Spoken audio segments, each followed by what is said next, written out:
G'day guys, it's Dan back again for the next part in this video tutorial series. We're going to keep working on our weapons. So when weapons land on the character sheet, we need a whole bunch of extra information, far more information than we do for other types of items. So we know that there was some fields including damage, rate of fire, range and ammo that we got straight out of the manual.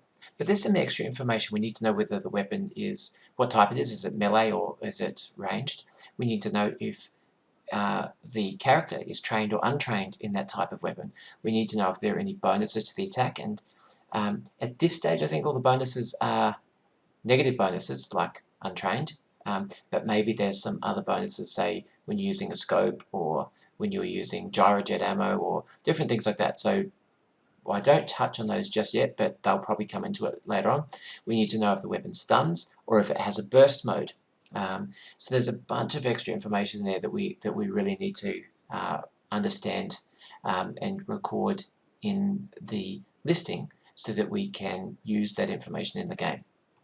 So I've gone and done this offline, and I'm just going to work you through exactly what we did. So the very first thing I did was back on our car sheet main, I highlighted this section here, which includes a window list and two buttons, an I add and an I delete. And I Control C, Control V them and drop them down here. And then I've obviously set these up for weapons. So the things that had to change: class name is weapon detail, and the drop classes will be weapon. That's not correct. The class name should be item, because these are all listed as item. Then we've got our data sources inventory list, and this is pretty tricky. So what we're doing is all of our weapons are actually items, and inventory list is the data source for the inventory table on the inventory tab, and that's core RPG generated, and we're going to use the same inventory list, but we're then applying a filter. So we're doing a filter field name, weapon filter, which is this field. This field is invisible and it has the value of weapon. So we go back here, and so we're using a field type of control. This is a control. Filter on field name, type. So this is the database field that we're going to match this against. So we're going to match this versus the database field called type under the data set called, or the data type called item. So when the item data type is equal to weapon, it will show in this list. So if I add some rope, it's not going to show up as a weapon. If I add a backpack, it won't show up as a weapon. If I add a semi-automatic pistol, it will show up as a weapon. So that's pretty tricky, and it's something new I'm just trying at the moment. And we also set a frame called weapons frame. Now this weapons frame is identical to the skills frame. There's just some quirks sometimes where the graphical layout within the Ruleset Wizard doesn't update straight away when you update a graphic. I haven't reloaded this environment since we started this, so that's why this is still showing on the wrong side. So weapons, it's just a graphic. The weapons is embedded into the graphic, and we've given a name weapon list, and that name is really relevant because we've got some buttons over here and they reference weapon list. Now these button I add, you use a template called button I add, and the name must reference the list that it's associated with. So this is its target, basically, weapon list I add, and then you also need to add target weapon list in here as a custom property. Now we do the same for button I edit, and button I edit is when you can delete existing entries. Now we actually don't want people to create weapons in here, because it's actually just going to create a general item, but it will still show in this list, and that's not correct. So for this type of filtered arrangement, where we're filtering off another list, we only want people to add entries into the master list. So I'm actually going to remove this I edit button here. Right, so now we get a list. Now the other part of this list is this column width is 380, this frame is 390. So in other words, this is going to be a single column, whereas down here our column width is 180. So 180, 180 is 360 plus some spacing. That gives us, fills out our width here for this frame in a 2-column view. This one, because we've got so much more information for the weapons, we need the weapons to full length of that line. So we've got 380 and we're going fill down, not fill wide. So the columns are going to go down the page, not try and put multiple columns in. Alright, let's go and have a look now at our weapon detail, which is the class of data. It's how it's going to show the data in here.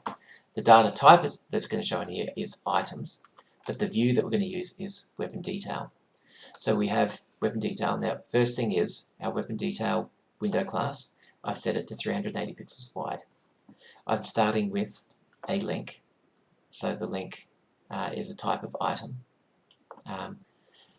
Then I've got name, and name is just straight up its name.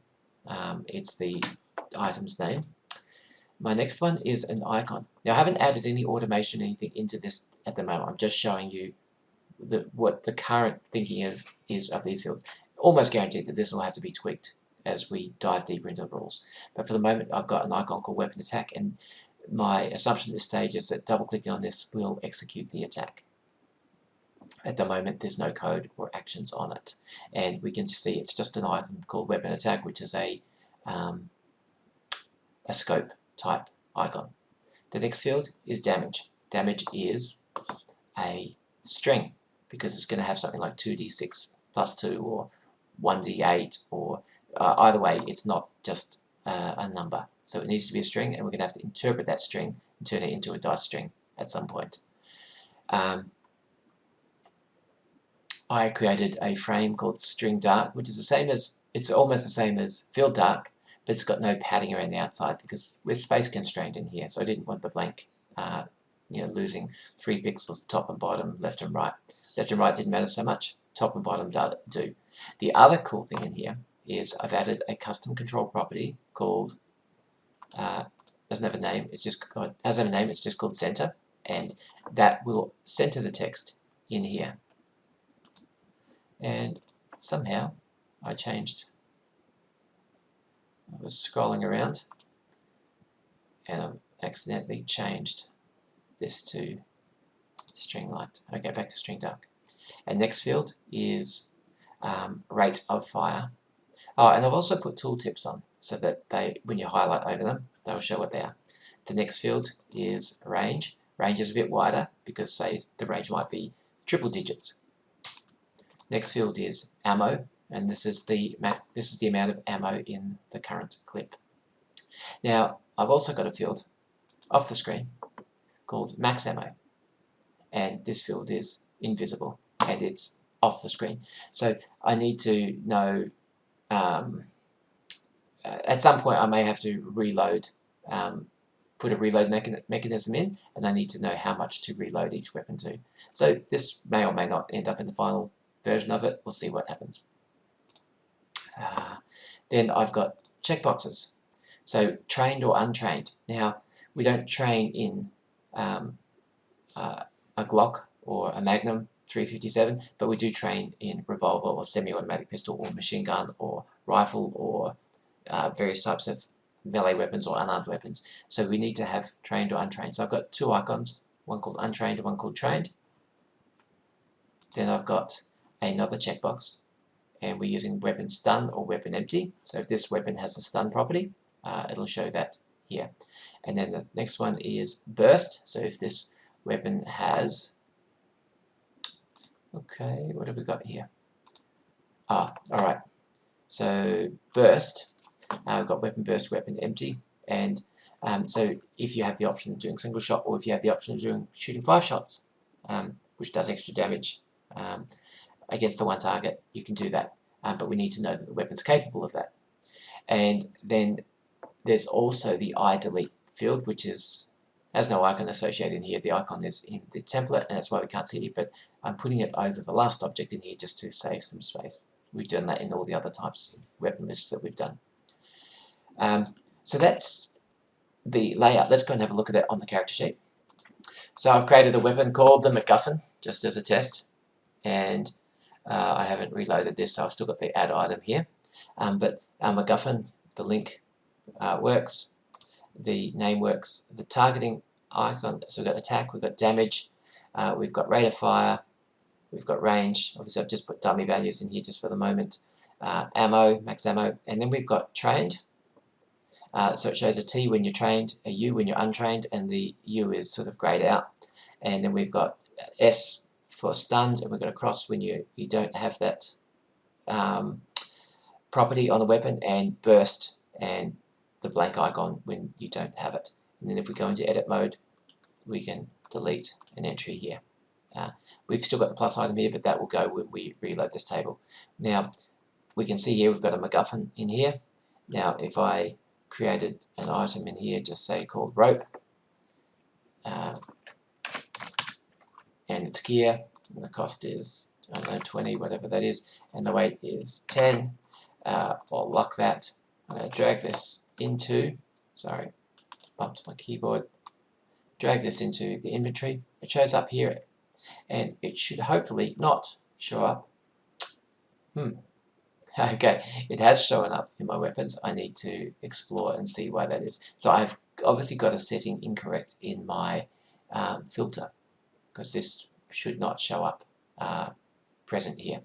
Alright, that's it for this session, and I'll see you again soon. Alright, just for completeness, really quickly, I went through and found my error. So what I've done in my weapon detail is I've added an extra field called type, which matches the type from the character sheet. I've made this an invisible field, and I've stuck it outside the window class frame.